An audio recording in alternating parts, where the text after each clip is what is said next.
to the project. Welcome back. Now, childhood cancer of any type is traumatic for those closest to the kids. The families you're about to meet have sadly been through it, but their work might just help those who follow in their footsteps. You look at her and you think, oh well, there's nothing wrong, the doctors have got it wrong, and I know that for me is the hardest part. Yeah. Watching her play, it's impossible to tell that 3-year-old Charlie Farah is in a race against the clock. It was like she'd had a stroke. It was all the left side of her body just wasn't working properly.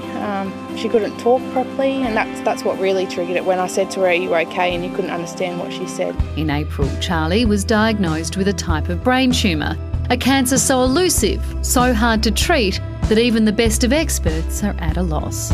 There's no other cancer in children that I can think of that is like this. Some of the other brain cancers we're getting traction, but for this particular brain cancer, it's still a challenge.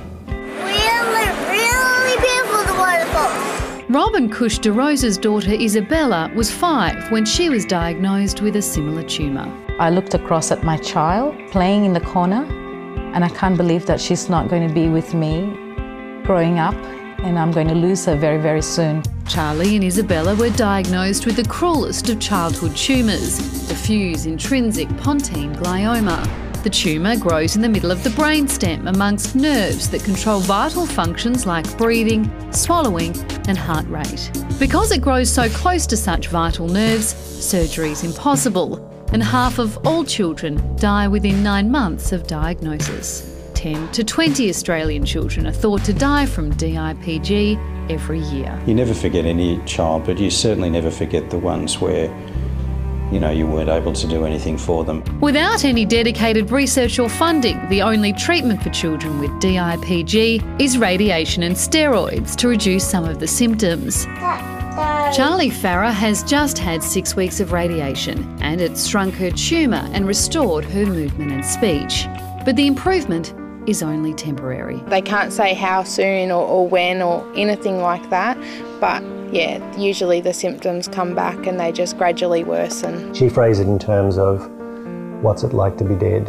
Apparently all children do ask this question. I said to her, Isabella, you can visit us in our dreams and we'll visit you in your dreams. Isabella de Rose passed away just 6 months after she was diagnosed.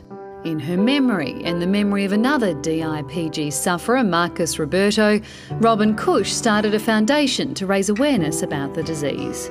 Had there been money in research 20 years ago, 30 years ago, my child would have a fighting chance. And so slowly but surely we thought we need to have a charity fundraise, no matter what it takes. Basketball star Andrew Bogut went to Isabella's primary school as a child and is an ambassador for the Isabella and Marcus Fund. It's obviously very, very deadly. There's no cure for it.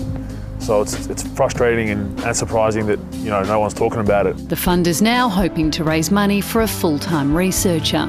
It's always about hope. If I had some answer to be able to give them to say, look, we're doing this research and it's looking really promising, then that's what I think would be the difference. No child, no family should have to go through it, and without the funding and the awareness of it, there won't be a cure. It's a great thing that they're all doing, and to donate to the Isabella and Marcus Foundation or to find out more about it, please follow the links on our website. We'll see you in a moment. Everything's changed.